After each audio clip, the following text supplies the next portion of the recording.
Thank you guys for joining me today. I am your host, Jay Gonzalez. Today's topics include, should men pay on the first date? And if so, what should be the limit? And also, a woman with kids, is it a deal breaker? Is there a limit to how many kids she can have? And many more. So go ahead and sit tight and let's get controversial. All right, topic number one. Should men pay on a first date? And if so, how much should be the limit? And should something be expected in return? All right, let's get into it. Well, number one, I'm old school, okay? And in my opinion, I do believe that, yes, men should pay on the first date. And the second date, the third date. But by the fourth date, if they're not at least offering to pick up the tip or something, it shows you something about that woman. But without a doubt, even if she invites you on a date, on a first date, you should definitely pick up the bill. And if it's a second date and she wants to pay, you should still offer to pay, okay? Now, the limit of the date, that varies. You know, I know a lot of modern women these days are all into, you know what, I want to go to the fancy 5-star restaurant. You know, they want to make sure they got the right pictures and, you know, the right location to be able to tag on their social media. But there should be a limit to that. Some might say, you know what, one of the best first dates to get to know somebody is a coffee date. But again, I would say that's a little bit on the high risky of looking cheap side. But overall, I mean, maybe $150 roughly, you know, 200, you know, is pushing it. But anything more than that, again, it would have to be a woman that you've already been seeing for a while and you want to show her a good time and take her out to a nice place. But to start off with a nice fancy restaurant, I mean, honestly, you know, that's something that simps do. But, you know, grown men, we're not just going to sit there and throw our hard work on money on a date that you might not call me tomorrow afterwards. So, and as for something should be expected, me personally, I don't want it if it's that easy. So no, I would not, you know, expect nothing. Now, granted, if something would happen, hey, you know what?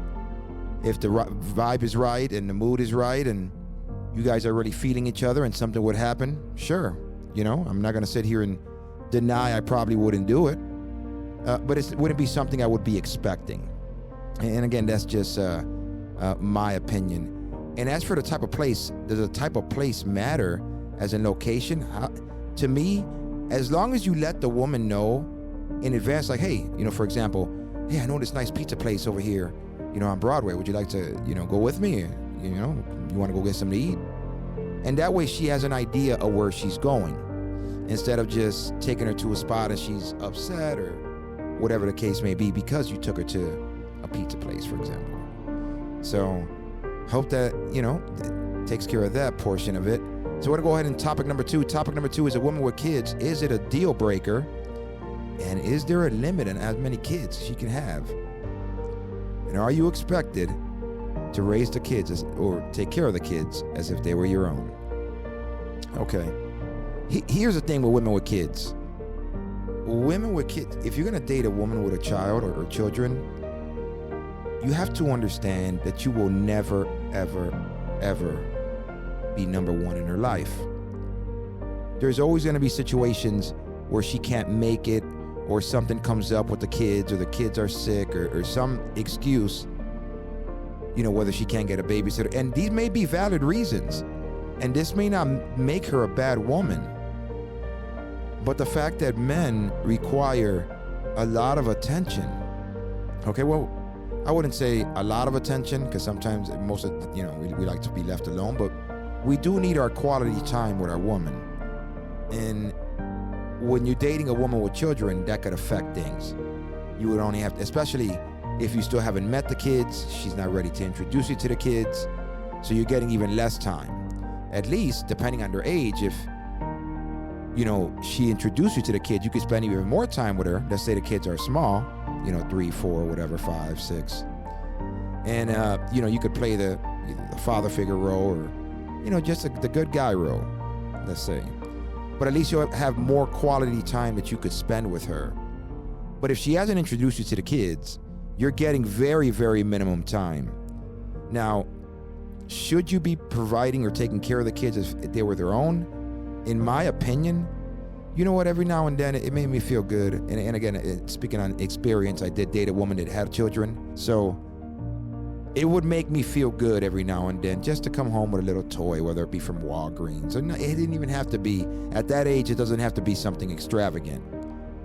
So it would make it easy for me to do it. And I didn't have a problem with it, or whether it be buying them a Happy Meal or something like that, or, you know, maybe a little outfit here and there. It didn't bother me at all. I guess for some men it probably wouldn't. But that also comes based on age limits, depending how old the kid is. It's hard for a man to sit there and try to play the father role on a 14-year-old, you know, smart mouth kid that is disrespectful to him, his mother, and all of the above. So I guess when you're dating a woman with children, the age of the kid also plays a factor in it. So we're gonna go ahead and move on to the final topic, and this is hookup culture. Hookup culture, situationships, one-night stands. Can you wife one up? Or at least date one and take her serious? Well, you got to be living under a rock if you don't know what hookup culture is. Right now, we're living in a society that nobody, mainly women actually, are not willing to be in a relationship. When a woman these days, and if she's taken, she'll tell you she's seeing someone. She's seeing someone. She could be seeing someone else, but she's not choosing you, so she's just telling you she's seeing someone. But she doesn't say, I have a boyfriend. Okay? Most of the time when they do that, clearly they're still fishing. And I get it. A lot of men ain't trying to commit either. But more men are trying to commit more than women. The average man hasn't got laid in almost a year. Modern women are expecting a whole lot more to even get near them, for them to give you their time. You're pretty much paying for their time. Their demands went up. So hookup culture is not going to lead to nothing positive at all. Just a bunch of lonely baby mamas, okay, or women that hit the wall when they reach a certain age and they can no longer attract the type of men that they want. These days, nobody's really good enough unless you're a high-value man to a woman to try to let you lock her down. So they end up messing around, sleeping around in hopes of finding that high-value man. But sooner or later, it catches up to them. And when you hit that wall and your body counts around 85, 90, and you're probably 2-3 kids in, and all your baby daddies suck, in your opinion, well, you're going to regret your decisions. So that's that. If you guys like the show, please like and subscribe to the channel below. And again, remember, you ain't living life unless life is controversial. Peace out.